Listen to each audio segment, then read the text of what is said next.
AAA Texas. So easy, so smart, so switch. Call 1-888-260-7566 for a quote now. Another massive marijuana crop has been discovered in Navarro County. Earlier this morning, authorities seized more than 5,000 plants, estimated at $7 million. This operation was on the top of the levee system in the Chambers Creek bottom. 2 campsites were found nearby, but no one was there.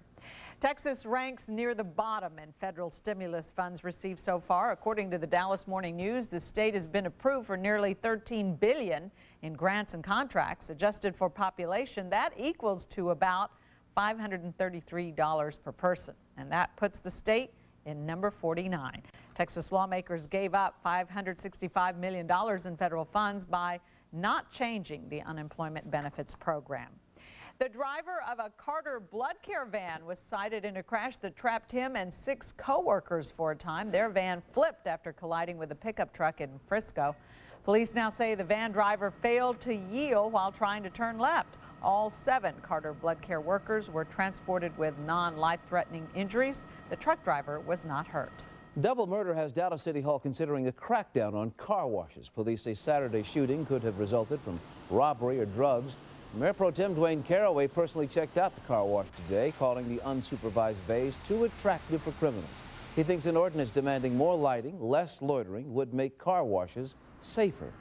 Some Habitat homeowners got their keys today. Work on the houses began last week on Fort Worth Sundance Square. Well, today there was a dedication ceremony for the partially built homes. They'll be finished and moved to a North Fort Worth neighborhood where the families will move in. Senator John Cornyn and the new Texas Health and Human Services Director were in Dallas today to unveil results of the state's look at federal health care reform and its impact on Texas.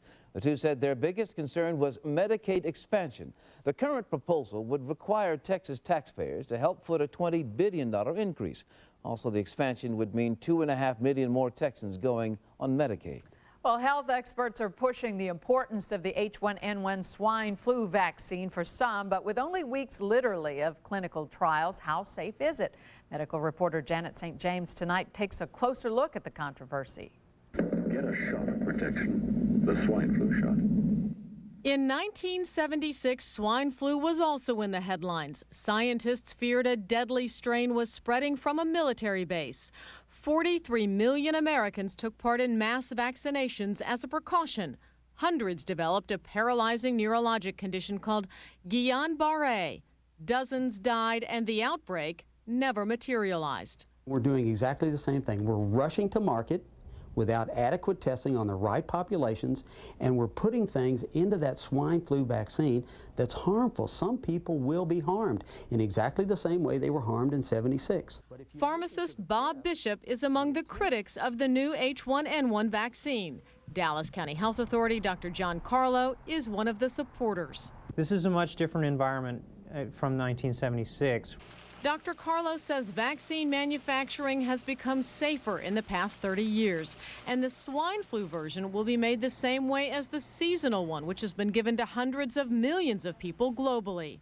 Dr. Carlo says he'll be among the first to roll up his sleeves. I do think that it's important. I'm going to get it myself. Swine flu shot? He also says that unlike 1976, swine flu is already circulating in the public, contributing to dozens of deaths nationwide, including an otherwise healthy 11-year-old Garland girl. But critics point out the vaccine has only been tested for a few weeks and only in healthy people, not those most at risk. Most of us are sick with chronic diseases. Those are the people that should be tested for this to see that there's an adverse drug reaction to that swine flu vaccine. Sarah Harm is among those who says no way to the shot for herself and her daughter. No chemicals, no preservatives, nothing of that nature. Harm believes a mercury-based preservative in the vaccine called thimerosal is potentially dangerous, a concern not supported by scientific studies. But in a recent interview with News 8, former CDC Dr. Richard Besser explained how people can get the vaccine without that chemical. But if this is something that you're concerned about, you can ask your doctor for a single-dose syringe of the vaccine, and that has no preservative whatsoever. Only the multi-dose vials have that preservative in it. Federal experts are assuring the general public that the benefits far outweigh the risks. And getting the H1N1 vaccine might prevent millions from getting sick or even dying. Janet St. James, Channel 8 News. It's his senior year of high school, and Jonathan Baggett is up for homecoming king, but he's not your average teen. That's because he's battling a terminal case of leukemia. Jonathan got sick in April and has had serious complications. 3 surgeries later, now there's fluid on his brain. I think we all were looking for a miracle. We're all looking, and we, as Christians, we believe miracles can happen at any time. But as far as doctors and man are concerned, we've done all that we can do. Jonathan is known as the easygoing, fun-loving guy amongst his classmates at Birdville High. They have been rooting for him at the hospital every day.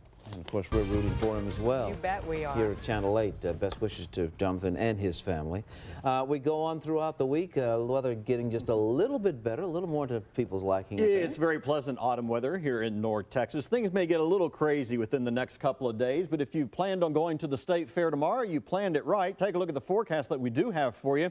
We are expecting plenty of sunshine when most of the exhibits open up tomorrow at 10 o'clock in the morning. 68 degrees, full sunshine. We should be able to top out in the lower 80s and down to about 71 degrees by 10 o'clock tomorrow night. It's even cooler than that right now. Under clear skies, we're at 66 degrees. Dew point down to 41. That's just an indication of the dry air out there. Humidity only at 40%, and the winds are lazy out of the north and northeast at 8 miles an hour. 71 degrees this morning. Obviously, the official low will probably occur just before midnight tonight, but we did manage a high in the lower 80s this afternoon. 84 is your average, but 105.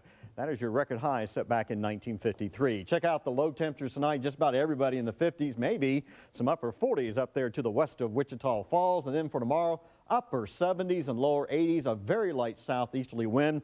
Plenty of sunshine, a beautiful autumn afternoon coming up for North Texas. But the satellite picture already showing some kind of crummy autumn weather up here across the northeast, the Great Lakes, and the upper Mississippi Valley. Again, we've had a lot of wind, 30 to 50 mile-an-hour winds up there in the windy city of Chicago and across the Great Lakes, and temperatures did not get out of the 50s, so kind of a raw day up there. Still summertime here in the southwest, well over 100 degrees, and they're still in the low to mid-90s. But we are looking at this frontal system coming into Washington and Oregon. Again, the speckly nature to the clouds. Whenever you see that, that means the atmosphere is very unstable. And where the winds split wide, that's where you see the enhancement of the shower and thunderstorm activity. And over the course of the next couple of days, that will translate east into the Central Plains. Should see some big thunderstorms in that split from Iowa all the way down to northeastern Oklahoma. But we will have that split too as the upper level winds in the southern part of the jet stream dive into the Gulf of Mexico. So we're going to extend those thunderstorms down here into North Texas by Thursday afternoon and Thursday evening. It looks like the best chance of that happening here in the Dallas-Fort Worth area will be during the daylight hours, so we could see severe weather return to North Texas. In the meantime, clear skies tonight, sunshine for tomorrow. Well, watch out coming up on Wednesday, winds picking up out of the south, 15, 20, gusting over 25 miles per hour. That will bring the humidity back, and there's your cold front. That will drop down and slam into all that humidity, and boom, there go your thunderstorms firing up. At least half of North Texas getting wet, I think, by Thursday afternoon. By Thursday night, though, the big thunderstorm should be out here in East Texas, so it should be a quiet night for the most part here in Dallas and Fort Worth. Here's your forecast. Clear skies, 57 for the low, pleasantly cool. Tomorrow, mostly sunny, warm, low humidity, highs in the low 80s, southeast winds at 5 to 10 miles per hour. Again, a breezy, humid day on Wednesday, a high of 86. Watch out for those big thunderstorms on Thursday, at least half of us getting wet, down into the upper 70s Friday and Saturday. And then a tropical system from the Pacific may increase our rain chances by early next week. But you know, October is one of our wetter months, so here we go. Really? Yes, it is. As compared to September, for goodness sake. Oh, yeah, twice as much. I would hope not. Oh, we're talking basketball. Well, a little bit. Well, there is this other thing going on in Arlington. We're I'll talk about it a little bit. But the Mavericks are getting ready to play, too. And since you're not really watching for the football, we'll talk basketball now. Attention, all Medicare beneficiaries, there is a Medicare benefit that may qualify you for a new power chair or scooter at little to no cost to you.